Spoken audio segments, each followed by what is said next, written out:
Great, great. Well, thank you, and it's great to see all of you.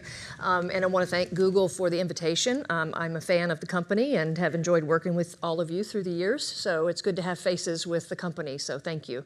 And so in talking to a couple of the folks prior to this event, the term intersectionality came up, where I think all of you are focusing on the intersection of all of our different parts of our lives and how that comes together. So I'm probably going to come back to that as we talk through some of the questions and hopefully take some of your questions. But just by way of introduction, think about all the different hats I wear. Yes, I'm an executive during most days. I'm also a mom of a 15-year-old and two dogs and one cat.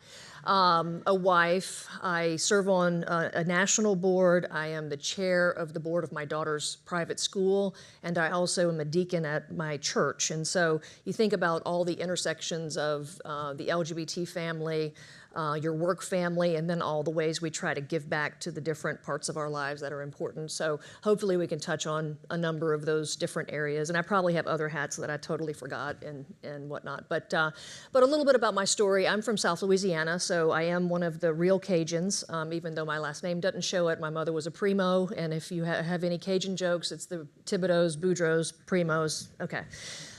So I'm one of those Cajun folks, and so from a very young age, I always knew I was different from a lot of folks. So like many of you probably, I took upon myself to be like perfect at everything, be the whatever, the head of everything, so that once people figured out that I was different, they would still kind of maybe like me. And so I took that path, and I know a lot of people took similar paths in their life. My coming out story is kind of a funny one in that the story goes like this. I was at college, and my mother called in a panic saying, "Oh my God, Renee, your sister is a lesbian. But I've always known about you, but really, your sister too?" I was like, "Well, great, thanks, Mom." That is all very obvious. So that's an important part of kind of my story. My parents went 2 for 2 and have 2 gay kids. My sister runs the MCC church for a little bit, so she's the gay pope. So you can look up Rochelle Brown and you'll recognize the resemblance, or at least the voice. But throughout my career, being a lesbian, as you know, starting in banking, it's a very conservative field, and so I wasn't, out there in my first several roles. And it really wasn't until my partner and I decided to start a family that the whole coming out process started in earnest. Because if you're pregnant and you're coming out, you have to come out because you have to explain your relationship. And so that process really was a real turning point, not only in my personal life and starting a family, but also in my professional life. And a lot of people have said, well, does having a child and coming out, does it harm your career? In my situation, I left on maternity leave as a person on the brand team at Wachovia. And came back, and they immediately said, "You're the head of brand management, you're a senior vice president, it starts now." And it's like, okay, I didn't interview for anything. I think that's against a lot of HR policies.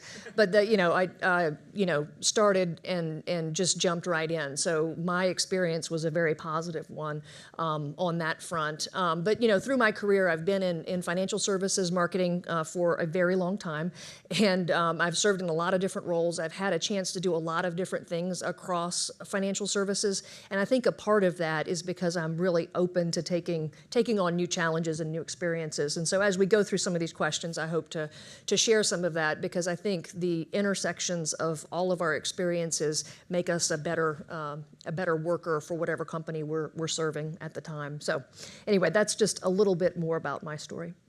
Great, thank you. And could you tell us a little bit more about the leadership role that you're in now? Yes. What are you tasked with, and what kind of team do you oversee? And just to build on your last point, would also love to hear about some of the challenges that you're most excited about approaching in your current role. Absolutely. So I'm running marketing for the retail side of TIAA, and so for folks not familiar with TIAA, it's a 100-year-old company that's known for retirement and helping universities and not-for-profits in their retirement space. And we just launched into retail, and so it's a very young part part of the company. It's really a startup, with the exception, we do have an advisor force, which is very small, about 850 advisors. The last company I left had 15,000 advisors, so a very different scale and scope and a very different way of going to business. But we just purchased a bank, and so we're integrating that bank over the next several weeks. And the goal and what my team is responsible for is figuring out, how do we go to market differently? We're a not-for-profit organization, and how do we go up against the B of A Merrill, the Chase, others in the financial services industry like Fidelity, and show up differently, and show our not-for-profit heritage, and really try to disrupt the marketplace. And so that's the challenge I'm taking on now. I have a small team. I haven't counted. I don't know how many people. Probably about 50 people on the team now, and it's really exciting because so I was with Wachovia Wells for 20 years. And in that whole process, even in brand management, we were constantly trying to say, how is this company different? Well, we're on every street corner. With the Wells example, we have ponies, and we can give out plush ponies to people. Yes, that's a thing. But there wasn't anything like heart and soul, whereas TIAA has a soul, and we're trying to uncover that and like show this really cool company and show how it's different in the market. So it sounds like it might be easy, but it's going to be a challenge just with a lot of different structures we have. So yeah, we met with our Google team a little earlier to talk a little bit about that, and so I'm excited about the opportunity. Awesome. And you touched on this a little bit about sort of your promotion during your maternity leave. Yeah. But what path did you take to your current role at TIAA, and your path to this? Gosh, I think some people actually had plans for their career, and I definitely didn't. The only thing consistent with my journey is that I always took on a job no one else wanted to do. And that has been kind of my hallmark. And I've discovered that if you raise your hand and do something no one else wants to do, that you're beloved by the management, because it's typically something that's hairy, complicated, political, and people don't know the answer.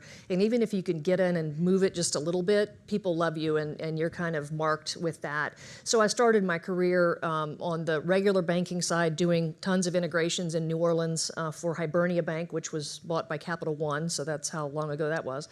But it was fun being single and 26, living near Bourbon Street. I will say that. And then with Wachovia, I was on the small business side, and that was really cool because I got to learn how business bankers go in and help companies, and I found that to be very fascinating. And then when First Union bought Wachovia, I moved into brand management, and that was a great learning, a great ability to kind of step back and say, how can a company be different, but not just how it's expressed, but how people actually behave at the company, and that's where magic can happen with different institutions. But I quickly realized that everyone's a brand expert. I don't know if y'all know that. And I got really burned out with some of the components of branding. And so no one at the company wanted to support the financial advisors. And because they are known as cowboys and cowgirls and mean people, and I'm like, I'll take that on. So I went and got my Series 7, and I'm like, okay, I'm gonna do this whole brokerage thing and retirement asset management, and I did that for 7 years, pre and post merger, so with Wells Fargo, and so that was really great learning. Did the A.G. Edwards integration, that was the biggest brokerage integration in history. It was awesome, learned so much. And then after that, I raised my hand for another problem, which was Wells Fargo social media was a disaster. And so the board was kind of standing on the management and said, you guys have to centralize this, which the company didn't centralize anything at the time.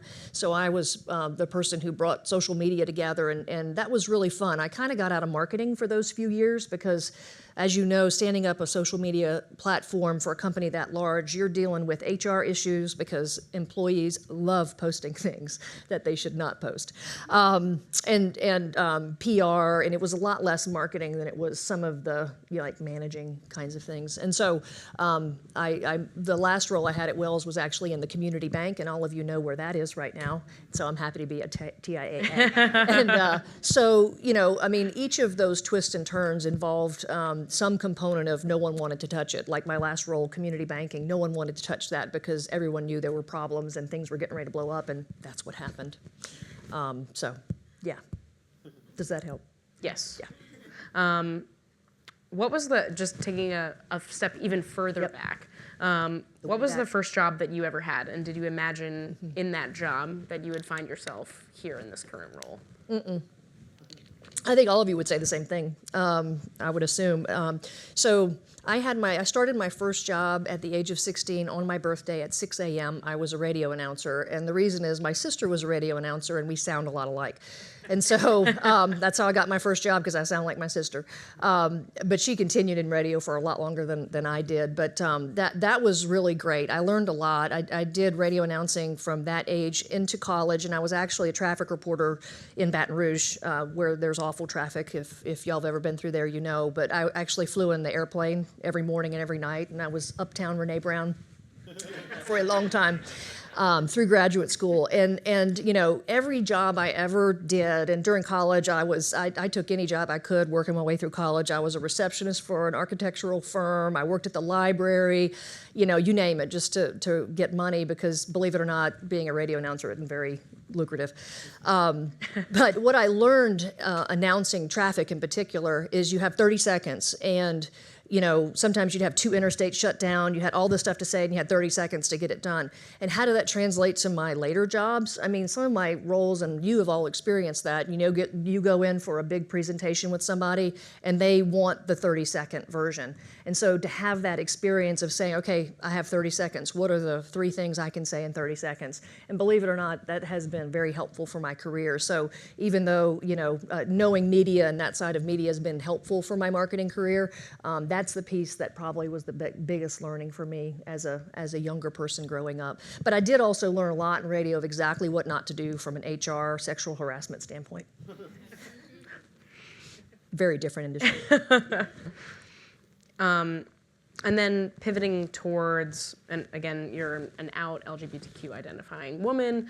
How do you feel like identifying as an LGBTQ woman, or generally more broader as a woman, has positively or negatively affected your career and your growth? You know, I think one thing that's true across LGBT and other diverse segments is I think people gain more empathy growing up when you are the subordinated group for the majority of your upbringing or your lifetime. And so understanding what it feels like to be not in the dominant group and having empathy and tracking, because I used to pay attention a lot to people's emotions in the room. I think some of you probably have experienced that too, to kind of sense when things are going in the wrong direction and redirect them. And so I think that empathy is critical for anybody who's a leader of people, to really understand how to read a situation and use that level of empathy, and also knowing how to be both aware when you're in the dominant group and how do you help people that aren't is an awareness level that a lot of people don't have, because usually when you're in a dominant group and you have power and authority and all that stuff, you're unaware of it. And the best place to look at this is the airport. We were kidding around about airports. It's so fun when like something happens and everyone gets messed up with a flight. It's fun to watch the super privileged people freak out and just lose their mind because they're being inconvenienced. And that's a sure example of, you know, people who are very unaware that they have all this privilege. And once they're put in a position without it, they don't even know how to, you know, deal with the world around them. And so I think, you know, for me, being an LGBT leader and a female leader, you know, I kind of try to carry all that background of when I wasn't an executive and I didn't have the power or authority, and how do I use that for good as I've moved through my career. Great. Do you recall a moment in your career or in your life when you realized that being visibly out would actually be an asset to you, either, you know, in your career or in your work with nonprofits on boards, et cetera? Yeah, you know, I think probably the moment when, you know, for a long time I was the executive sponsor of LGBT groups at Wachovia and then at Wells. And when we transitioned over to Wells, there was a lot of conversation, and no one really wanted to go talk to the head of compensation around the whole gross up. This was before when we had domestic partner benefits, and you needed to gross up people's taxes on health care for their partners. And that was the moment where I realized I had access. I knew the head of HR. I knew this guy in compensation, and the people in the ERG didn't have that access. And it's like, okay, this is a win-win, because I can go knock on a door and open a door and have a conversation that's different, because we're working with one another on different things, not just this. And so that's a real asset. And what I have found through the years is a lot of times there are LGBT folks who are not out at higher levels, and that's a real shame. shame because they're missing an opportunity, and other diverse groups aren't as supportive one to another, and that's a shame because that's where we can really have a voice and be able to have conversations differently. And so that's how I've seen it as an asset, is to open doors for others who weren't able to do that.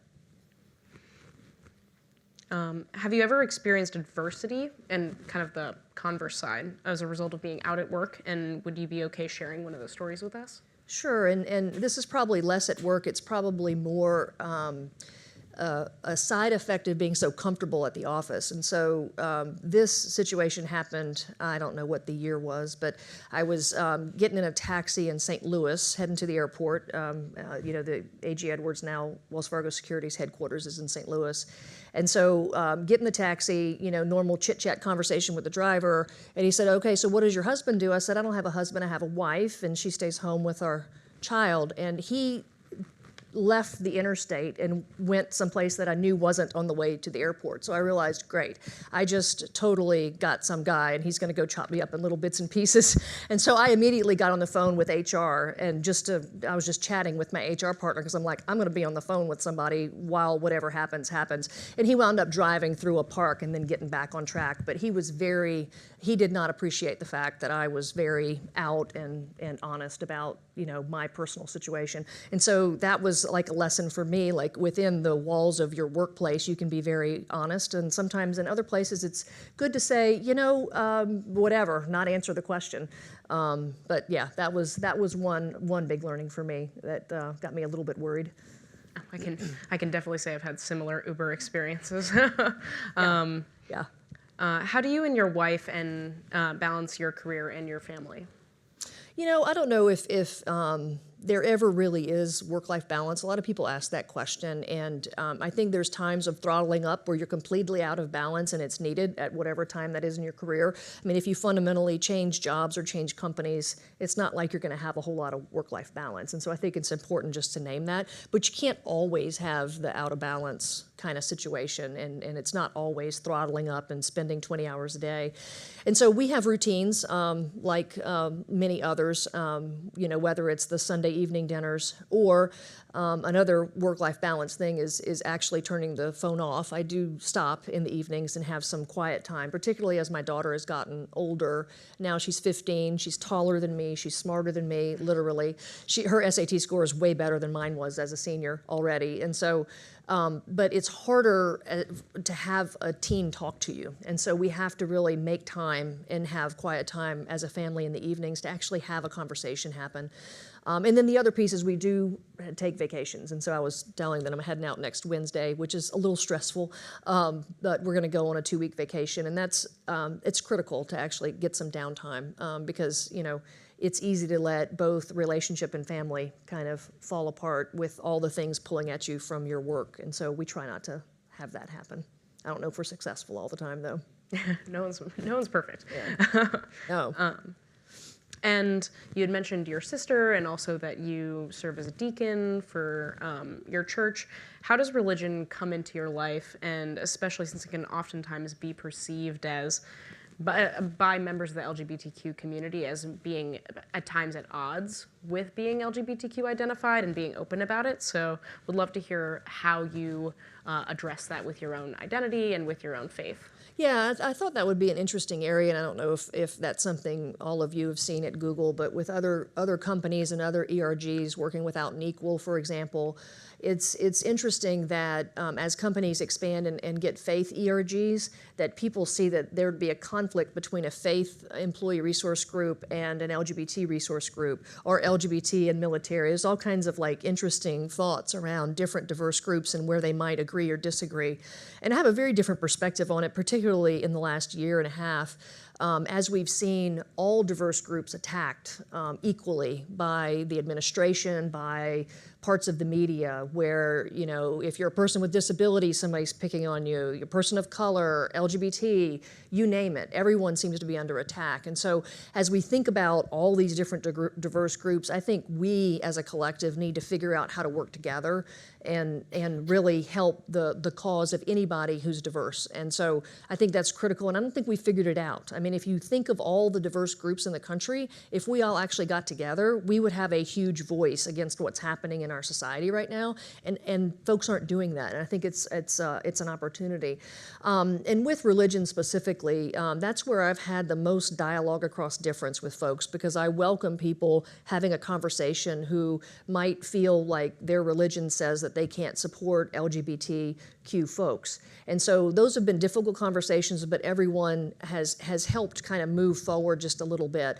My upbringing, I spent 3 days a week in a church that really thought LGBT folks were going to hell and said it frequently. So I was damaged by my early childhood religious experience. And so it wasn't until we started a family and my wife made me go to church, and we shopped for a church and found one.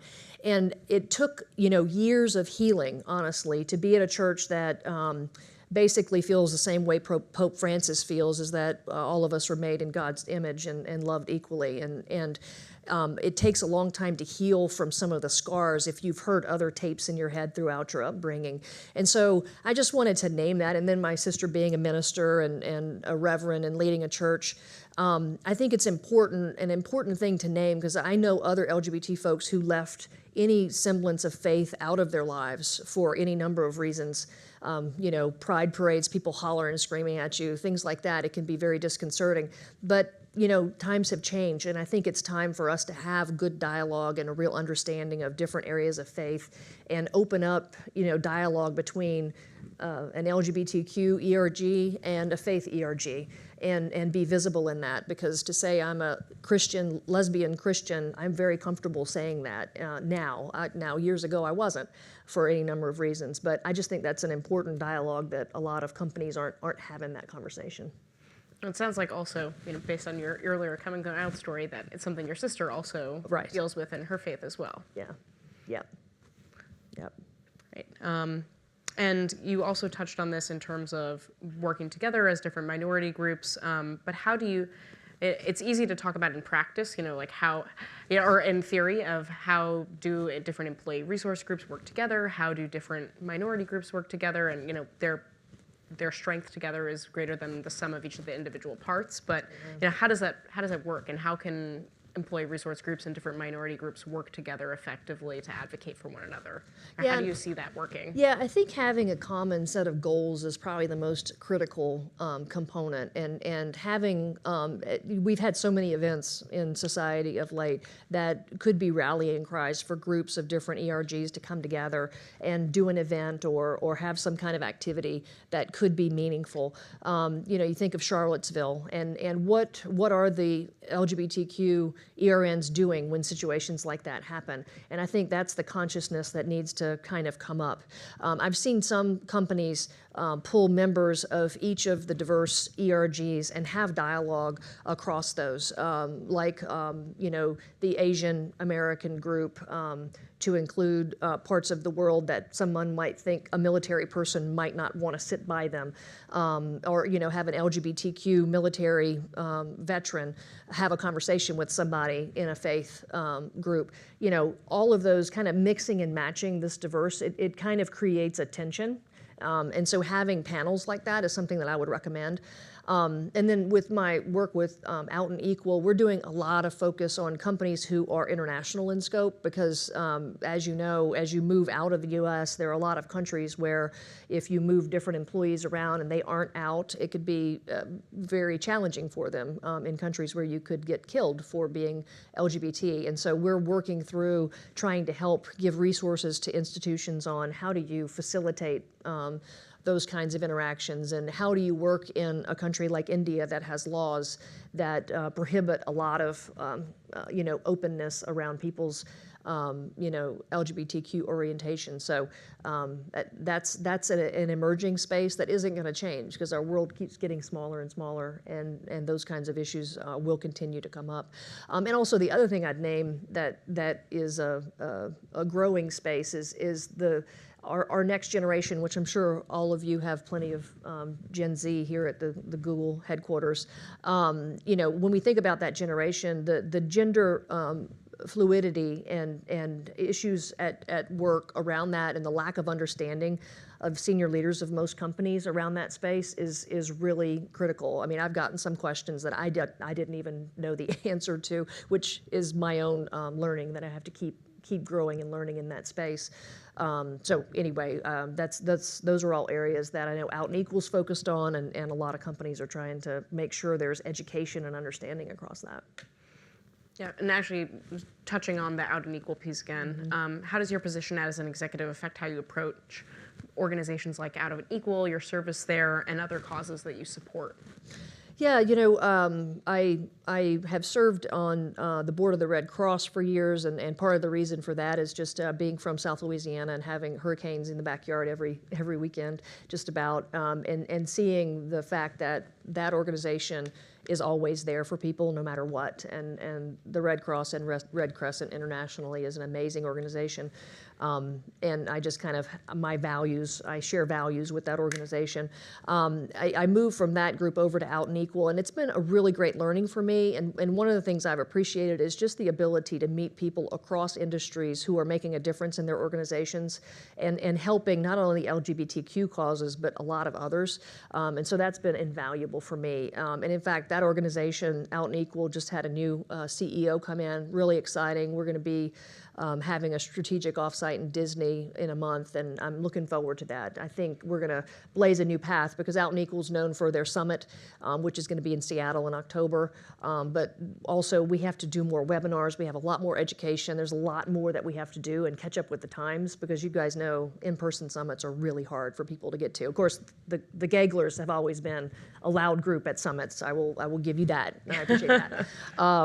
And so anyway, so yeah, and I find board work, whether I helped our church with long-range planning or I'm now leading the board of my daughter's school, as I mentioned, I find that a great distraction and a great learning. So oftentimes so I've been in marketing a million years, and it's not that I'm not learning in the role, but I don't get to get out of that box as often. So right now our school is buying property and going through all the rezoning and doing all kinds of things that it's like, I don't have a chance to do that. So I find it stimulating and interesting.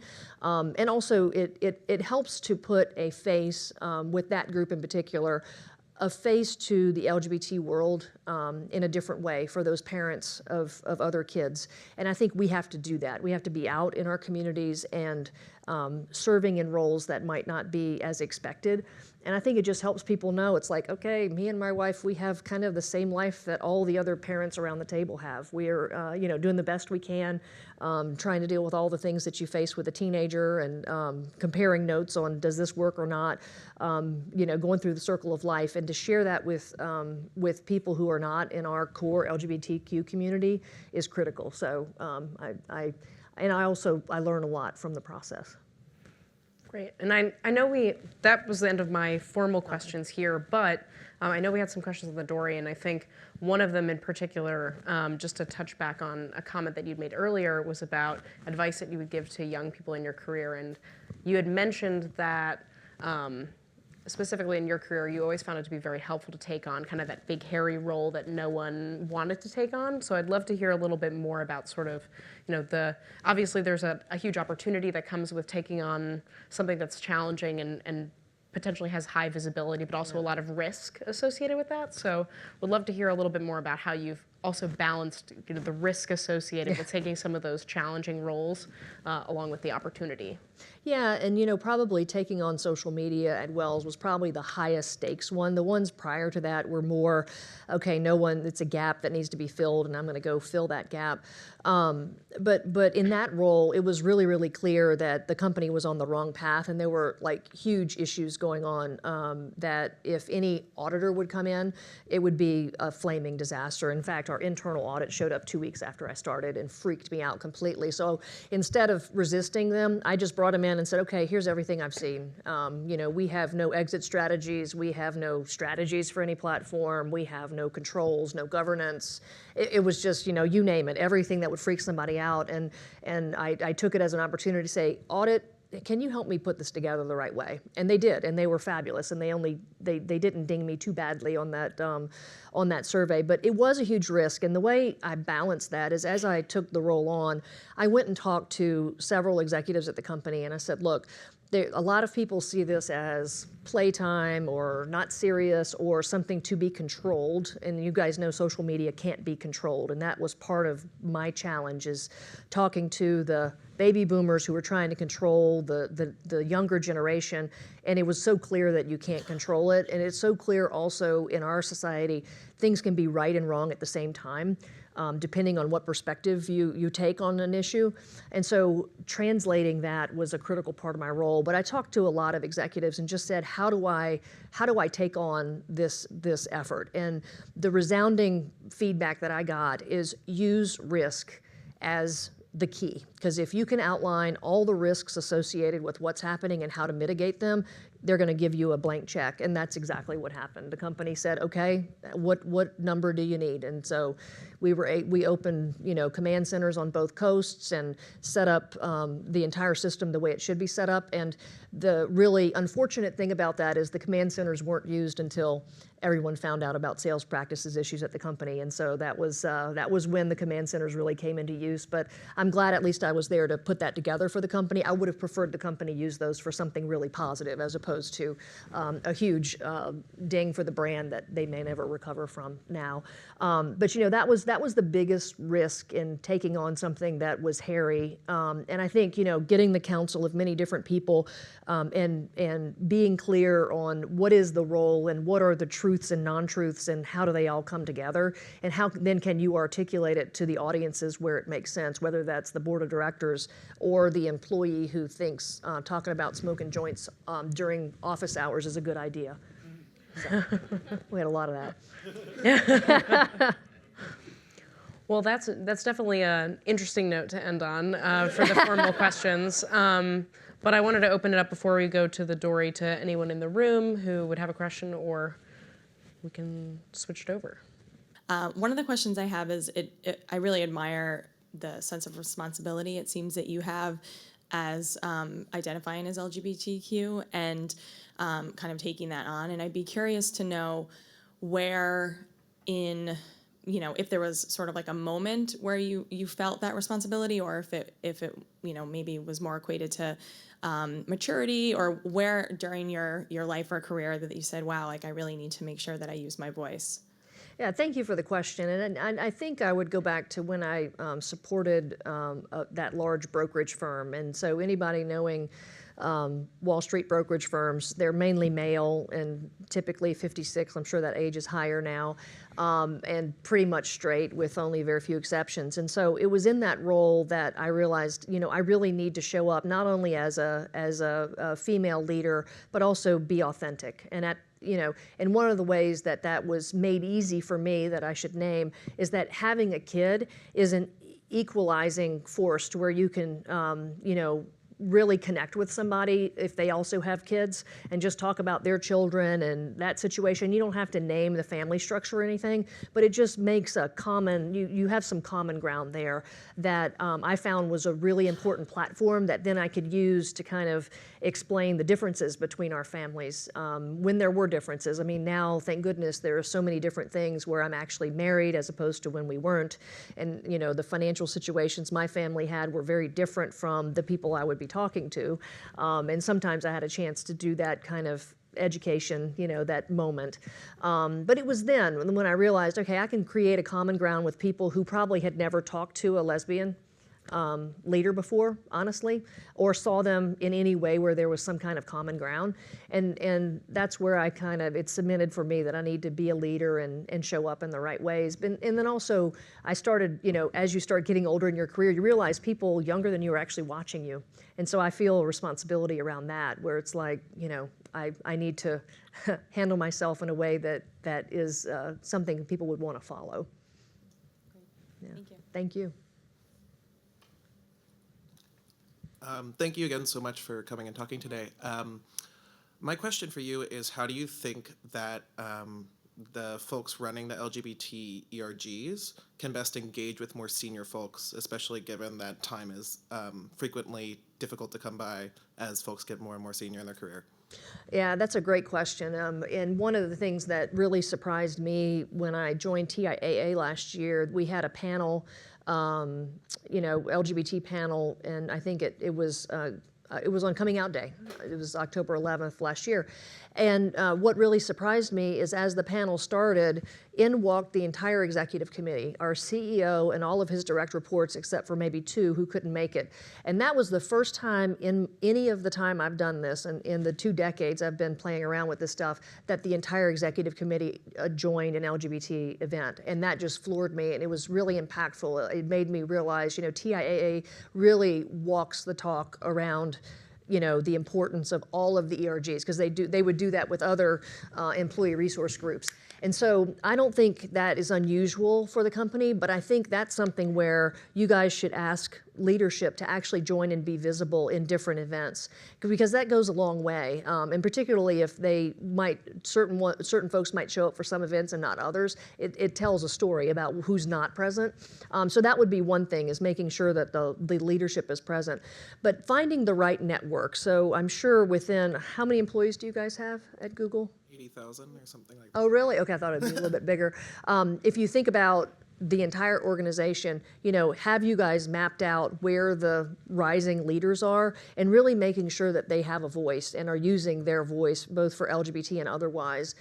That's important. And with talent review, I'm sure your company does talent reviews where people go through and say who's the upcoming talent, and they always flag whether they are in a diverse group.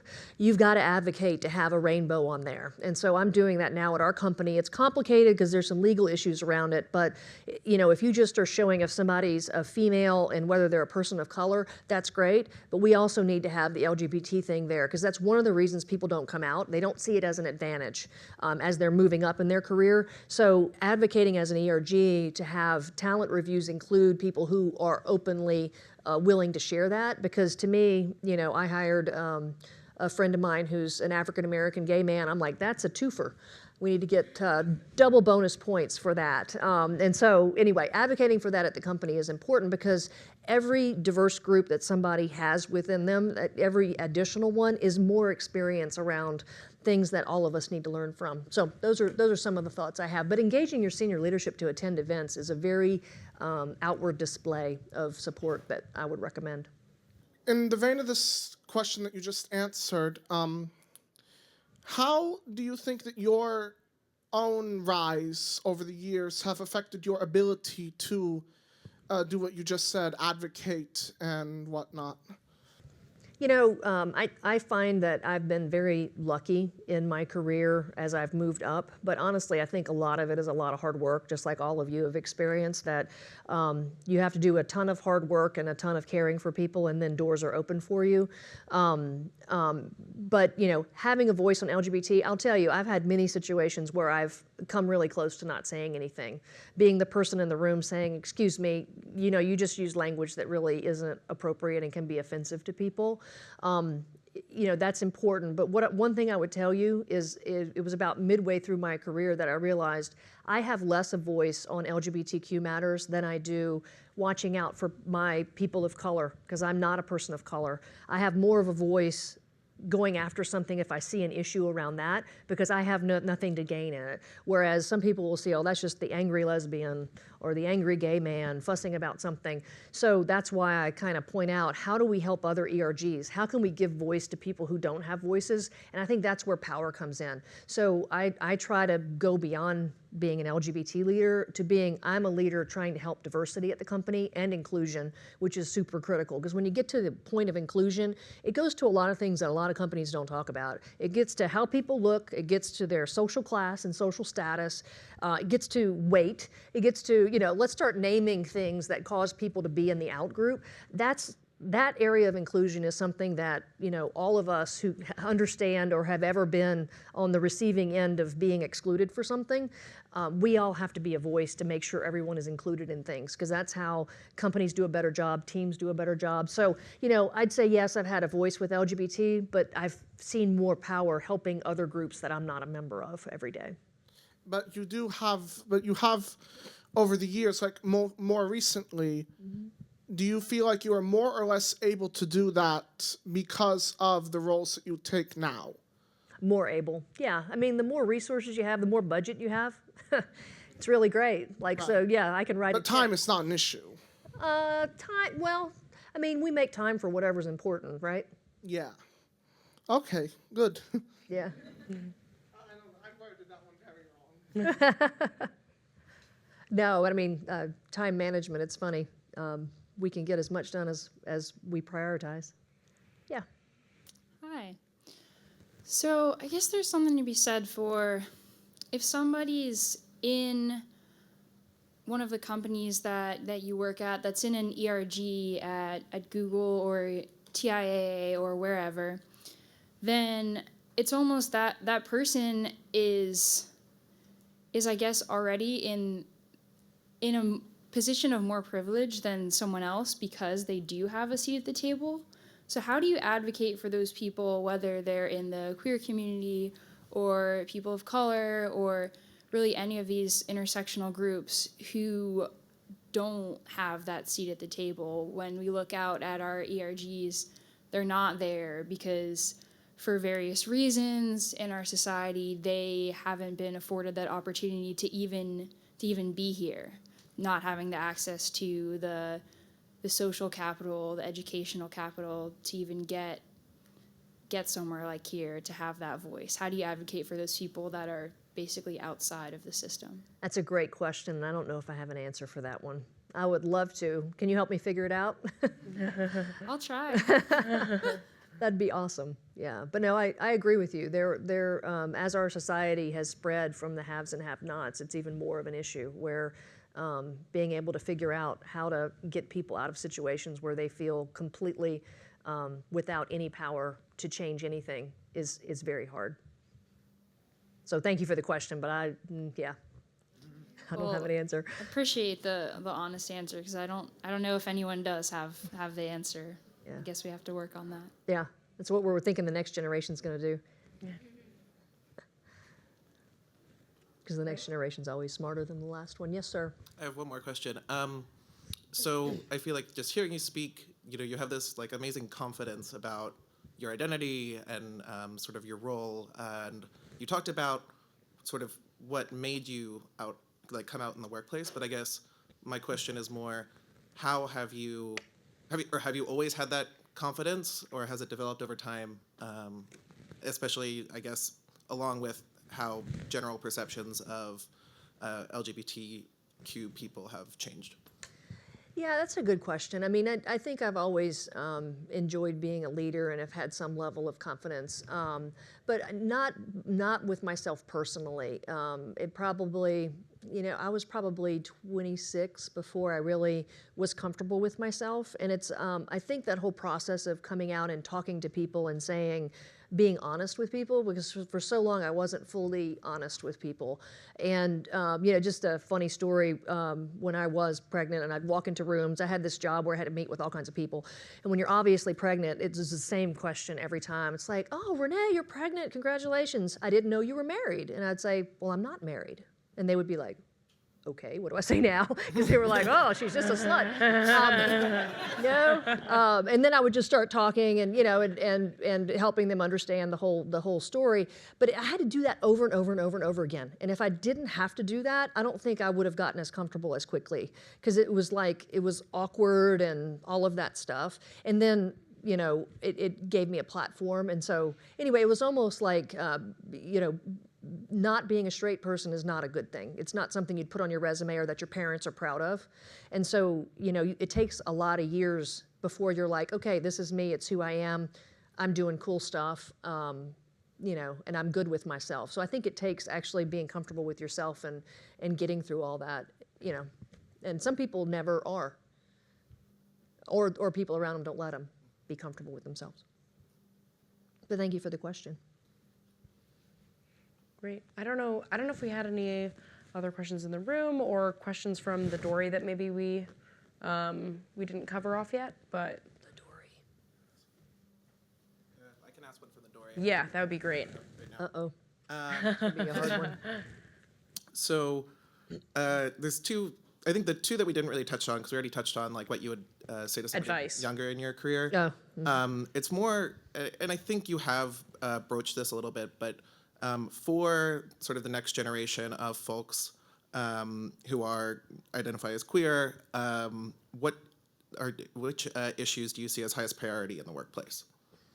education is probably the top one because there's so much confusion around what does that mean if somebody says I'd like to be referred to as they, for somebody who's a baby boomer, like what in the hell are you doing? What's going on with the whole pronoun thing? And how do we educate in a way that helps people not feel like this is some sort of change that isn't needed? And so I think that dialogue across a very different perspective is important for the next generation. I mean, how do you explain a lot of the continuums people are on related to gender, and explain it in a way that doesn't completely freak people out to where they shut down. I think that's the biggest challenge in this space, because it is changed to some fundamental pieces that particularly the boomer and older generations have held as capital T truth, and our next generation is questioning all of that capital T truth. And I like that. I think it's awesome. So I would just try to say, how do we educate in a way that's meaningful? And I actually have some friends working on a concept that could really help with that, and it's called identiversity, and it helps understand all the elements of gender, sexual orientation, expression, because all of those things can be confusing if you don't know how to think about them. And so I'm working with them to kind of get that out into different workplaces to help explain and kind of get into gender fluidity isn't something to be scared of, and all of that. So, but we need to figure out how to educate, would be my answer. It's kind of tall. I'm wondering, it's a lot of responsibility, like you said, to educate people, to take moments and think about what's a teachable moment, what's an appropriate moment, when do you hold back. What's a question that you wish people would ask you more often that, would enable you a platform that you could speak about something that people are uncomfortable to ask you, either professionally or related to LGBTQ? Yeah, I think differences in family is one of the ones that I find interesting because we didn't know starting a family what might be different, and come to find out, it's really not, because when you have a teething baby, somebody in here has a teething baby. I remember talking. Yes, doesn't matter if you're straight, gay, anywhere on the continuum, it's still a teething baby, and to be able to have people that you can come together with and ask help for. So that whole family piece is one. But I've had some people ask some pretty crazy questions. And so there's always interest in, conception. It's like, you wouldn't ask that of anybody else. And so they're also, so there's some extremes people go to around different things. So I don't know if there's ever been a question people aren't asking enough about. But yeah. But the whole family piece is probably important, and definition of families have changed so substantially in our society where, having an LGBT family, that was our experience in the childbirth. We kind of thought people might be weird at the hospital, and this was back in 2003. And it's like, it was quite the opposite. All the nurses were like, we're just so happy more than one parent is here, because they have a lot of people coming in who are single parents going into a situation that's going to be really tough. And so they're like, we don't care what the makeup of the family is, as long as there's more people to help the child, which I found fascinating. It was a real interesting learning for me there. Yeah. Yeah, and I'm also raising a straight ally, so I hope I do a good job with that. Mm-hmm. Awesome. Well, thank you again so much for your time today, for being so open and sharing all of your stories with us, and your thoughts. So